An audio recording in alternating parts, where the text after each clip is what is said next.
video simply stating to please not bring unwanted babies into this world by men that y'all know for a fact are married. I didn't say don't bring an accidental baby in the world by a man that you did not know was married. I did not say bring a baby into this world by a man who forced you to have the baby. And I for damn sure didn't say don't have a baby by a man that you had no motherfucking clue was in a full fucking family. I didn't say that one time. I specifically said do not bring a child into this world by a man that you are 100% in the know of. He has a motherfucking wife. He has a girlfriend. Or he is already playing father with his motherfucking baby mama. That's exactly what I said. And you want to know what my comment said as a counter argument? Well, that nigga knew he was married before he laid down. We always want to place all the blame on a woman. That's so sad. That's not no girl thing. Y'all always want to have men avoid accountability. That ain't that. What the fuck? He knew he had a wife before he laid down and opened her legs. And y'all want me to believe that y'all not the fucking turkeys I'm talking about in my video. See, the reason being why I made my video the way that I did yesterday, because it was an experiment. I just wanted to see who the fuck was going to be hollering like the dogs you are. I just wanted to see. I wanted to see who was going to motherfucking snitch on themselves. Who let the dogs out? You hoes was woofing. You hoes was woofing. And the reason being, while I say, you should not bring no motherfucking child into this world that is not wanted, because what motherfucker? Let's just say I was the affair baby. I'm the affair baby. Whoop. Not only am I an affair baby, but I am also going through an entire self-identity crisis. I am dealing with low self-esteem. I have poor fucking judgment in every single man that I date, because unfortunately, my father is quite literally a married man. My mother decided to be a small, no self-respect having ass bitch. And in order to keep the drama fueled, that she was able to control an entire situation was by keeping me. Because she knew if she kept me around, she could continuously blackmail my father for whatever the fuck he needed. Okay? Not only that, but I know I have no self-esteem. Not only do I not have any self-esteem, but I have zero self-respect and confidence for myself. Why? Because all I've ever known and was taught growing up was how to be a side chick. Why? Because my mother absolutely had full-blown proof that she was a side chick. So how the fuck am I supposed to know what a good man or a good father is supposed to look like if the literal man that I have as an example is a man who was in a marriage? See what I'm saying? Also, not only that, but y'all don't think about the repercussions that come behind people who have low self-esteem, low confidence, low self-respect, and fool around no self-love for themselves. These are the people that you have running around in the streets causing crimes. These are the people that you have running around the streets laying down with any fucking thing that'll talk to them. These are the people that are increasing the STD rates right here in the United States of America. These are the same people that refuse to actually go out there and get the help that they need, even though resources is right down the street. But because they are so filled with their trauma from their mother's choice. See what I'm going with this? Because unfortunately I had to psychologically break this shit down to y'all, how your motherfucking choice detrimentally impacts the little person that you make the conscious choice to keep. Miss Tam may motherfucking say, I not once did I say that the responsibility does not fall on a man, not one time. Not one time did I say that. Not one time. But you know what responsibility do fall on at least one person in the entire situation? The choice to keep the child. The choice to keep the child. So by all motherfucking means, you as a woman in a predicament as such, get rid of that motherfucking baby. Stop getting your ass online trying to avoid yourself of accountability by placing all of that accountability on a man that did not go out there and fuck himself and create it. He didn't go out there and fuck himself and create the damn baby. If he did, I would absolutely love to see this shit hit the news. But other than that, shut the fuck up. Stop being stupid. Actually learn some self-love and self-respect for your fucking self before you hop in the comment section honestly only comprehending to respond and not fucking critically think. Because again, we are listening to respond, not listening to actually think. We're listening with our cootie mama and not with our brain. See what I'm saying? Because we always talk about how men always think with their second head, but we don't ever talk about how women use their other set of lips to fucking smack their lips. See what I'm saying? They love to smack these, but they use the other set of lips instead. Shut the fuck up. Stop letting these other pair of lips talk for you, and actually use your mouth. Use your head, bitch. Use your head.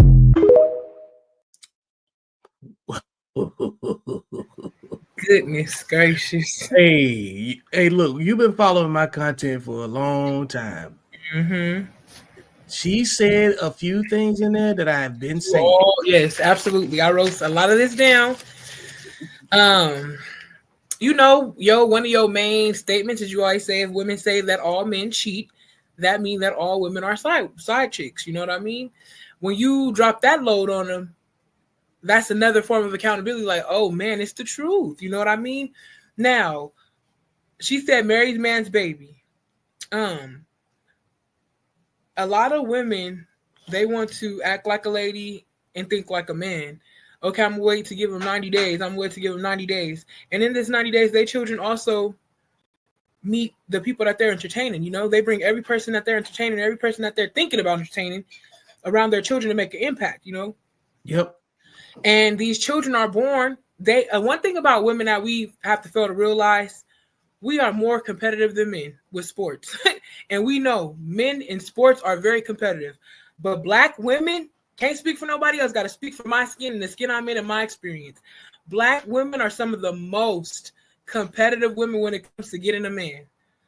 That's why there's so many Black men with multiple baby mothers, because the competition is serious. They will sacrifice their children having a fully reliable and capable father in the home, because they feel something about that narcissism and that ego, feeling that my vagina and my child gonna be the one that settled him down. You know what I mean?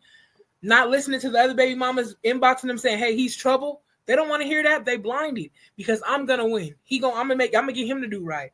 That's why those high value men that so many women swear they can get, even if you can get him, you're not gonna be the only one that got him.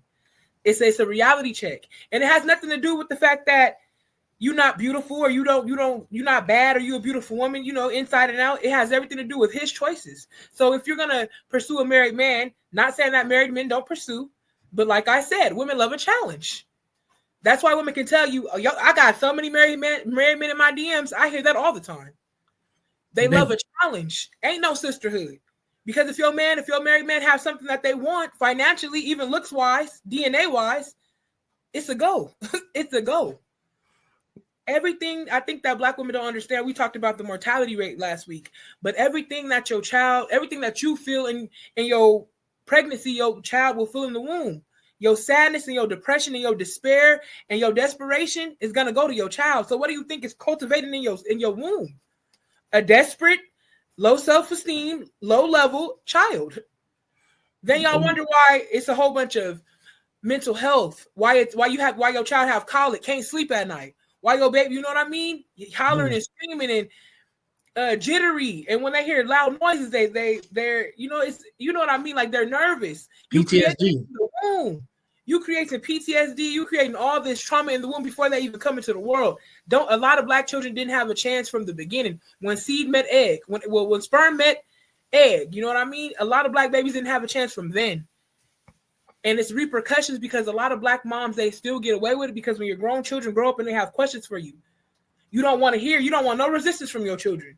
Because when mama say go and don't tell me about nothing, and I did my best. These women are not lying. This is a collective and community experience. And everybody that feels any hesitation or any anger to what both women have said in these videos, you're the dog.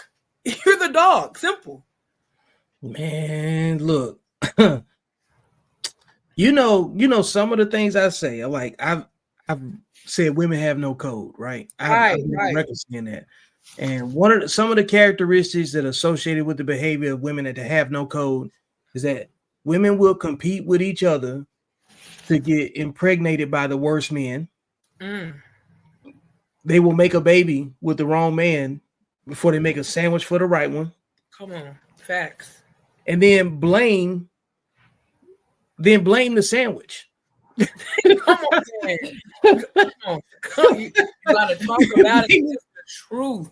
It's the truth. I don't see I mean, like, you know, the other video I had with Tiffany Haddish and that I brought up before, and you know, it seems like it's always relevant in this conversation, like, because we got to keep driving the point home that we've discussed this so much ad nauseum, and at this point, it's like, okay, you know what? Let's have a different way of looking at this. Right.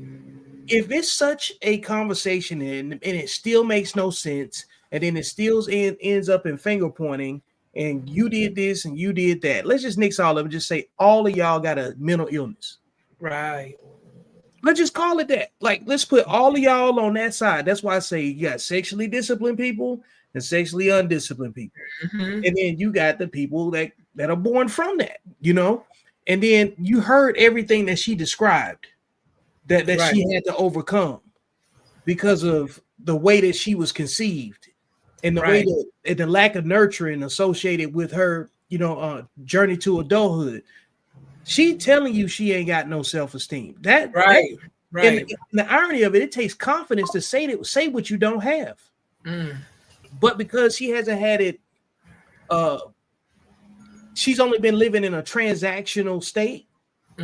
She can't think about that in a transformative conversation or a transformative context, you know, because your start point is your start point. I look at, you seen Terminator before? You know how like the way Kyle Reese and the T-1000 comes into the being is just electricity. Everything gets torn up and then they land in this place naked and then they got to go find some clothes. Yes. That's the way we come into the world. Right. Like literally, you are born into whatever conditions that were already existing before you got here. Right. So that's your start point, right? And it's up to you. And it's up to you to recognize what's to your advantage and what's not, and make adjustments. The hard part of that is the shame and the guilt that your parents brought you into the world in. If you come from a situation like this, and them trying to cover it up and distract you, like, hey, look over here. Don't look at what I did. Look over here, you know. And then by the time you look at it, you've been used, played, manipulated, and then when you discover it, which so many people go through, and they look back and they say, damn, now I gotta go no contact with you. And you're mad because I won't give you the keys to my emotional bus to crash me anymore. Very true.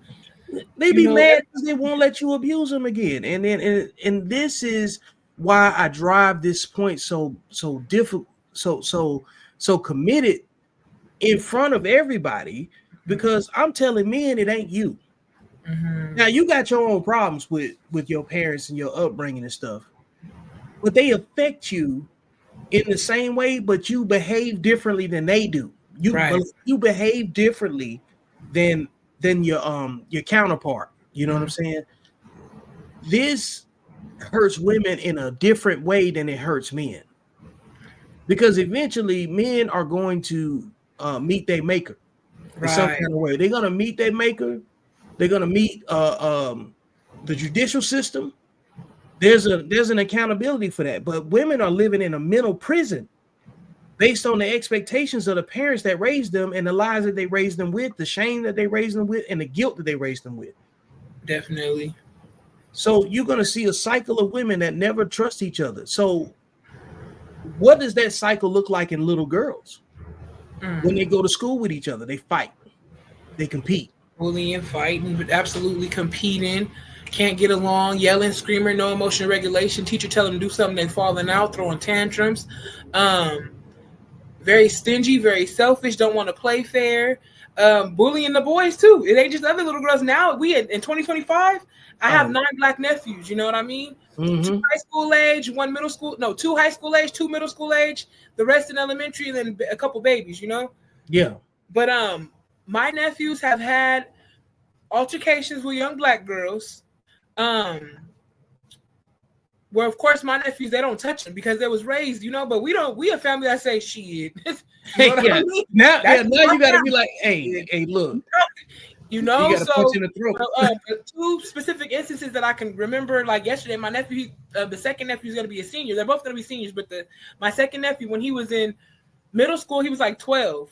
we got a call from the school, and some little black girl bust his nose open in the class. I said, well, what happened? He was like, it took everything I had in me not to hit that girl, but I just, he's like, but personally, just his personality, he said it's not in me, but he said it took everything I had. And he's so, when I tell you, the most mellow, calm, cool, collected, very easygoing young man, it wasn't no trouble. So I told him what happened.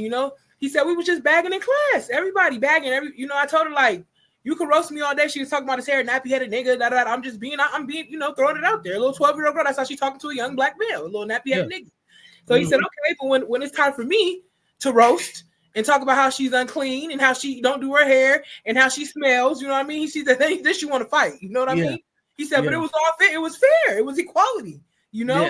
So the school called us, and my family, we go deep. All of us go up there. Mother, father, grandparents, we up there. We want to know what's going on. What have we done? Because had the tables been reversed, my nephew would have been in jail. You guys would have been calling us, telling them that you arrested this black boy. You understand? So we go there, and they're nervous. They don't be. They not. One thing about it. Be there for your children's school. I'm sorry, this is just a side note. Be there from kindergarten through college, because they're not gonna play with your children when they see family shows up. So they was already, we're on it. We're on it. That was on it. She ended up getting expelled. They said she was always having problems, but I know for a fact it didn't start at 12. That's her training. That's her upbringing. Second instance, it was like a biracial little black girl. Her hair was very unkempt because her mom was white, her daddy black. And my nephew said the same thing on the bus. I think he was around 13. This is like the next year. Same situation. He said they want to bag and hang with the big boys. Me and my friends joking with one another. Men, y'all do it all the time. It's just jokes. Okay. You know what I mean? So we're bagging against each other. He said she just insulted me out of all the boys. He said, I didn't take it personal, but when I come for you, be ready to deal with it. He said something about her being biracial. Go get a black woman. I have black aunties, and they can do your hair because you look a mess. She dug his whole face up. I still got the picture. Like, he had so many nail marks in his skin. Dug his face up. Face was swollen. Like 4 or 5 nail marks in his face. A real assault. Real assault. So he get off the bus, and it's a black bus driver. She letting the kids. She's putting up her stop sign so the children can cross the street. As soon as I see his face, what happened? We're going back to the bus. It's problems. We have problems, Right. So we had to speak to her mother and all this stuff. But her mom was white, her husband's black. But the way in which her mother carried herself, you would think her mom was black, because the vernacular, the language, the way in which she wants to portray herself, as a mama. Now she mad at her daughter. Little motherfucker, I told you. How a black woman would speak to a little black girl. That's how she talking to her black daughter. This white woman, so it's the same teachings, the same ratchet ass behavior, the same no discipline as even with speech, So I'm like, we see where they get it, you know what I mean? And it's just like, there's families that's really raising black boys to be all they can be, you know what I mean? Be leaders and know how to hold their anger and know how to express themselves. But then you have a whole same age of young girls being raised to be real niggas, and it's not gonna work. And you wonder why our black boys don't want to date y'all. I'm being honest, because I have the same conversation with my nephews. I would love a black woman. There's two. They're both 17 years old. I would love a black woman. It's always but. They don't act like y'all. They don't act like the women in my family. I would love a black girl, but I'm telling you, my nephew's telling me they smoking on campus, they drinking, they be coming with bottles in they Stanleys. He is in high school. You know what I mean? Couple of them kids, black kids, addicted to fentanyl in his high school. Got vapes on campus. Like he said the teachers, they be acting like they're afraid of these kids. And I don't think it's a reason to be retaliation, because if I whoop your ass and I'm a grown woman, I'm going to jail. You know what I mean? Right. Man. So it's really bad. And it falls on the shoulders of these women, like it or not. Your body, your choice, your responsibility, whether the daddy is here or not. Yep. Man, good prayers up to them. All right, folks. Appreciate you sticking with me to the end. This has been another episode of Beyond the Algorithm. Make sure you like, share, and subscribe. Go get the book. And most importantly, I will see you beyond the algorithm, because that's where life actually happens.